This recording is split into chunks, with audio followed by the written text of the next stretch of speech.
Okay, ladies and gentlemen, it's the return of the monster. Welcome to this video. For those of you who are regular subscribers of mine and stuck around over the last few fucking years where I haven't said anything, welcome back. I'm going to start making Baldur's Gate 3 videos. I've put 1,800 hours into this game, and I've been browsing Reddit on a regular basis and been generally annoyed and pissed off at all the misinformation floating around. So I thought I would come online and make a difference, damn it. Anyway, in this video series, in this here honor mode run, which is going to be my 19th, I guess it's my 20th attempt. I failed one because of utter stupidity. No, I failed two. I failed one with a party and one as a solo. And like, I just fucking... I had problems for for each one of them. I should not have failed either one. This game is not particularly hard, and I typically don't fail. But in this series, I'm going to show you how to beat every legendary boss in the game, in honor mode, unmodded, on the first turn. And I'm going to explain exactly how I'm doing it, some simple and subtle variations on how I'm doing it that you can apply to your playthrough, just to demonstrate that it's not only possible, but highly probable with a wide variety of builds and strategies. In this case, I have my somewhat naked Tav. I suppose I should hide nudity. Nobody's actually naked here, right? No, I just got all the ladies in their underwear because I'm deprived. So here is my level 5 sorcerer. Draconic Bloodline, of course. Gold Dragon for that free access to the Sky Self. Eventually this will be a Fire Sorc of some kind. Probably a 6-6 split. I'll do build videos at some point. I concoct most of them myself because the ones that float around on Reddit are inadequate. She's wearing Lae'zel's underwear today. If this gets me flagged because this is too much nudity, if not, maybe I'll re-record it at a later date. Or if it does, maybe I'll re-record it at a later date. Anyway, she's a sorcerer. She casts spells. Equipment doesn't matter at this stage. She's got rings on. She's actually not a drow. I've got her disguised right now for check bonuses. She's actually a halfling, so she can never roll a 1 on attack rolls. She's got Spell Sparkler because, yeah, Bow of Awareness because Initiative King in this game. Going first is going hard, or are the keys to going home. What did I do for Karlach? Karlach's just a fighter, battle master right now. It's not her long-term plan for this build. She's probably going to end up 2 fighter, 2 paladin, 8 swords bard. I might go that route for this fine lady. I might go in with an 11-1 fighter war cleric combo, and make her a special arrow archer type sort of gal. Who knows? Sky's the limit. Here we've got Lae'zel. I'm just way the open hand monk. I fucking hate monks. They're just brain off, stupid, easy, basic. You need, like any damage dealer here, of reasonable competence is going to do fine. She doesn't have any armor on right now. She's just got the sparkle hands. And a bow, because sometimes a bow, you know. And Astarion is currently a 3 rogue, 2 ranger. You might be saying to yourself, why wouldn't you just go 5 ranger for extra attack? And you could certainly do that. Wouldn't be the worst ever, but Assassin is so freaking busted at level 3. And the 3 main features that Assassin gets are too fucking amazing to pass up. So that's what he's going to do. He triggers surprise rounds. He deals auto crits if he hits anyway in round 1, and a lot of Nova damage. And that's going to be one of the keys here in this particular configuration. But believe me, it's not the only one that will work. So, moment of truth here. I'm going to start with the squad back, and I'm going to start with Astarion getting maximum sneaky going on. Let's see just how close I can get. Okay, let's go into turn-based mode. So all you have to do here is get Astarion in range to trigger a surprise round. Slashes would be good, but he's got dual hand crossbows. He can range this. It's fine. Should I bring the whole team in right away, or should I stagger them in? Questions, decisions. 97 hit points, not really a lot, frankly. Let's save it here just in case I have a crash. This is my first time running OBS in like 5 years. Alright. Let's just get in there and shoot.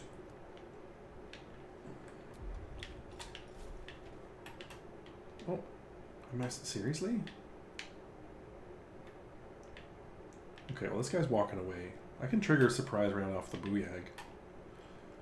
And that'll just get things rolling. Maybe I'm being too precious here. Let's just pass the round, see if they spot me.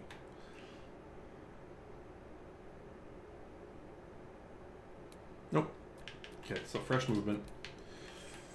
That's an opportunity. Let's see.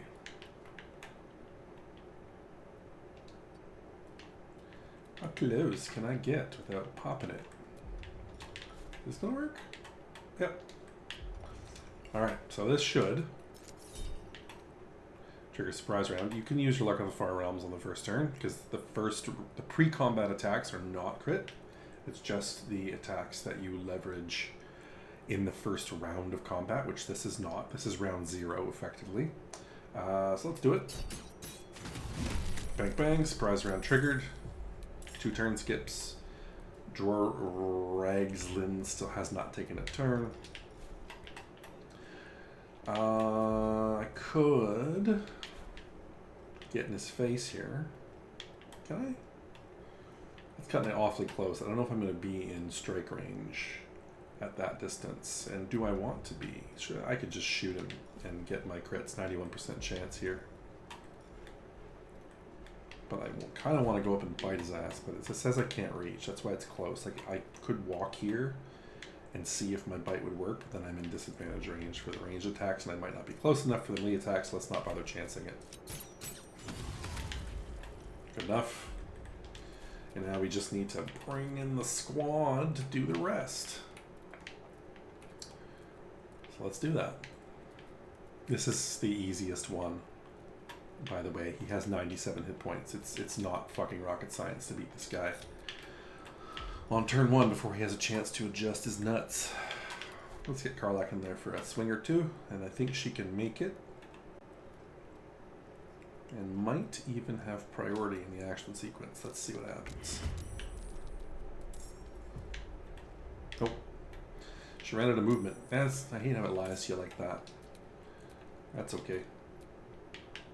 So her turn will come up in a moment. It's not a big deal, but I was hoping that she would just go right away, but there's a nerd in front of her. Let's see if we can get Lae'zel in there for a smack, or if we have to walk her in. Yeah, let's just walk her in. Again, there's a nerd in front of her, no big deal. So I could... So they'll still get their turns. They just have to wait until the doofus at the top takes his turn. I could, right here, just give her a little fireball. And probably end this, maybe with a second go.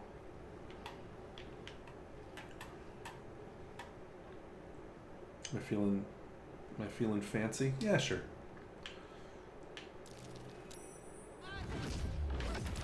Boom. Okay, so they're all next in the turn sequence. So after I end... Oop. Hello? What happened? There we go. There we go. And this should be all we need for my fighter lady to... Oh, she has not enough movement. Oh, that's fine. Shoot him in the face.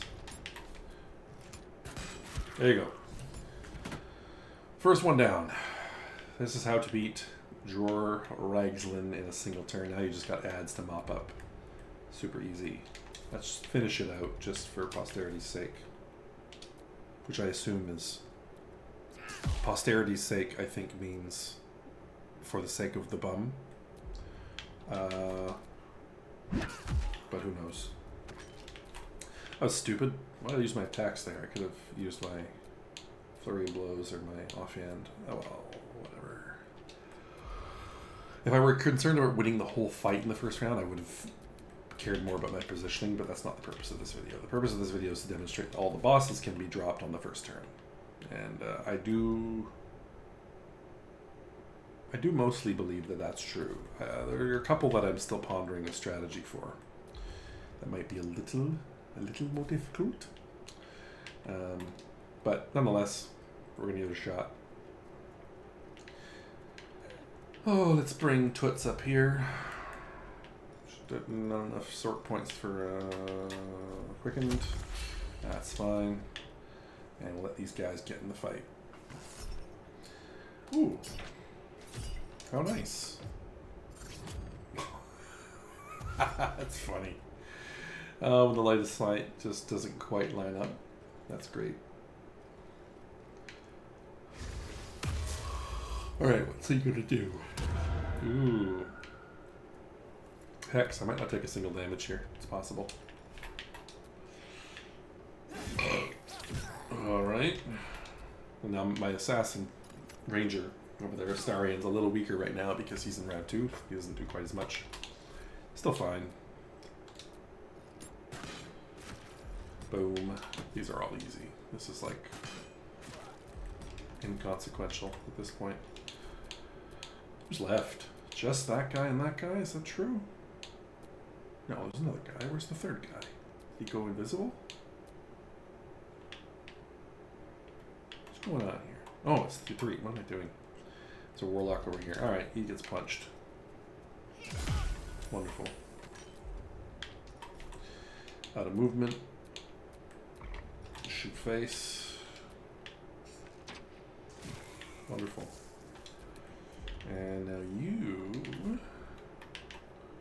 72%, 6 damage required. And let's firebolt him.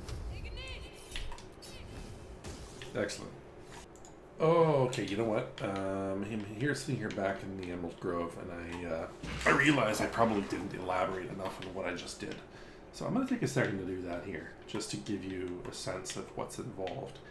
This particular party combination, leveraging the surprise feature. Anyone can initiate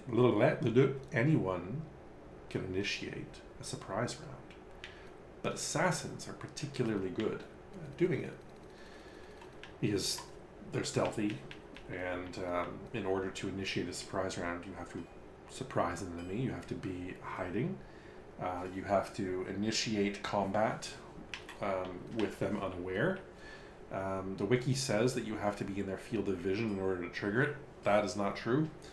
You can do it without being in their field of vision to trigger it. The key is that they just have to initiate the combat immediately after the strike. If they spend any time searching for you, then the surprise will be ruined. The reason assassins are so good at it is because they get assassin's initiative. So against any enemy that hasn't taken a turn yet, you get advantage. That's great. Against any enemy with a surprise status applied to them, so if they have yet to pass their turn on the first turn, any successful attack roll, and that should be most of them because your hit chance is going to be pretty darn high with advantage, and you don't have Great Weapon Master or Sharpshooter to offset, you're going to hit often, and when you do, it's an automatic crit, which is great. And Assassin's Alacrity means that at the start of combat, you get your action and bonus action back. Now let me explain why that's important. So if combat is underway already, and you have someone outside of the combat that enters it with an attack, extra attack, for example, on a martial, like here on Karlach, who is a fighter in this configuration. She has extra attack because she's a level 5 fighter, and extra attack means she gets a second attack per round. One action still, but it effectively is divided into 2 attack actions because of her class and the level. Now, if she enters a pre-existing combat with a swing, then she should still get her second swing. If you initiate combat from stealth with a swing, everybody but the assassin is going to lose the rest of their action for the turn. So that means that while Karlach, looking fine as hell by the way, would get 2 swings in the first round, the moment she expends one of them in pre-combat to initiate the combat, the other one just disappears and she doesn't get it. So if you're going to initiate a surprise round, the best person to do it is an assassin because they get their full actions back. So that's why Astarion was able to deal so much damage there, because he started with a pre-combat attack, and if your weapons, first of all, if you're dual wielding, you get 2 of them pre-combat. So either the stabs or the shots, in this case, the hand crossbows, they both go off pre-combat. They initiate the combat. Astarion's initiative is high. It's currently +3, which is because of his 16 dex. It's pretty decent for a level 5 character. It'll get up to anywhere from 10 to 14 by the time I'm done. But early on, +3 usually gets you in there first with a d4 roll. So he's going first. In this case, he actually didn't. He went behind 2 other goblins, and that's fine. So those 2 lost their surprise status, but the key is that Dror Ragzlin didn't lose his. So he still had the surprise tag. So he took 1 crit from Luck of the Far Realms, and then another crit, I think, from the offhand. Or it wasn't a crit, I don't think. Fucking go back and watch the footage. He took some damage pre-combat. Combat started, he had the surprise status. I get a full action refresh. Astarion fired 2 more shots to take him down a bit more. Both of them hit, both of them critted because he had the surprise status. Both of them had advantage because he's an assassin and he's attacking before Dror took his turn. All these things combined meant that whatever the math was there, he had 97 hit points to start. I think Astarion himself took him down to 20 something, 22, 20, 25. I don't remember what it was. It was enough that between the 3 other characters, there was not going to be a problem to knock him down on turn 1. That is why this particular strategy worked. If you don't like the surprise mechanics, that's fine. I'm not saying, and I will never say, that this particular party configuration, my ranger, assassin, my fighter, and my sork, and my Lae'zel monk is the only way to go. Plenty of configurations are going to work here. Plenty. If you don't want to trigger surprise, that's fine. You could have gone in there with a level 5 fighter and just straight up face tanked him. Karlach with extra attack. This is a pretty basic bitch configuration of fighter at this stage, frankly. I'm not paying a heck of a lot of attention to her equipment. She's just wearing whatever I've got and wielding Failure Aloof, which I forgot to activate that combat because I really didn't give a shit. With just this basic fighter configuration, she would have been able to do probably, well, let's just do some quick math here. So Failure Aloof is currently a 5 to 14 for her. You put the superiority die damage on there for another d8, that's another 4.5, so she's doing between 9.5 and 18.5. So let's just say she's swinging for 14 a hit, 13 a hit, something like that. I would probably have cared more about her hit chance. With if I was leading with her, I would have probably given her an oil of accuracy for a +2 to hit. I probably would have toggled Great Weapon Master off, which you probably should do levels 4 and 5 early on because your hit chance is pretty low. And I wasn't even factoring that into the damage equation there. So this is just D10 plus her dex mod and the weapon enchantment. That's the 5 to 14. If you toggle it on, then it's an extra 10 damage, but you get a -5 to hit. Anyway, not getting into the specifics here. She hits with 3 out of 4 of her swings on round 1 because she gets action surge. So it's attack, action surge, attack. That's going to be 4 swings, probably 3 of them hit, with GWM turned off, you're probably doing somewhere in the neighborhood of 50 damage with GWM toggled off.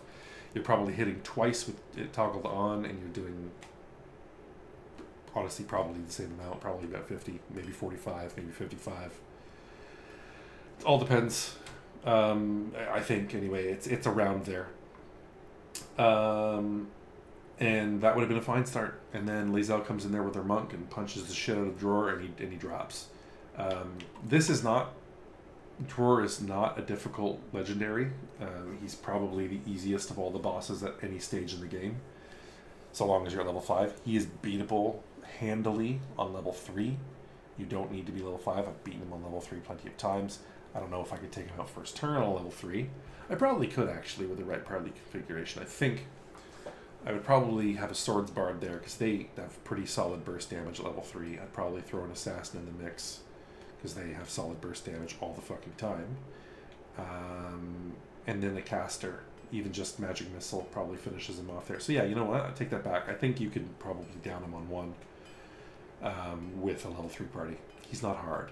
This is just the first in the series. I'm going to go in tremendous detail for every one of the videos that follows this one. I just wanted to check back in after I completed it that time and sort of explain what was going on there for the new players. So the long and the short of it is, in summary, Assassin early on, fucking good. Assassin, I would argue that at level 3, there's no better class in the game. At level 4, it kind of swings towards Tavern Brawler builds for obvious reasons. Tavern Brawler is a feat that Lae'zel currently has, for the record.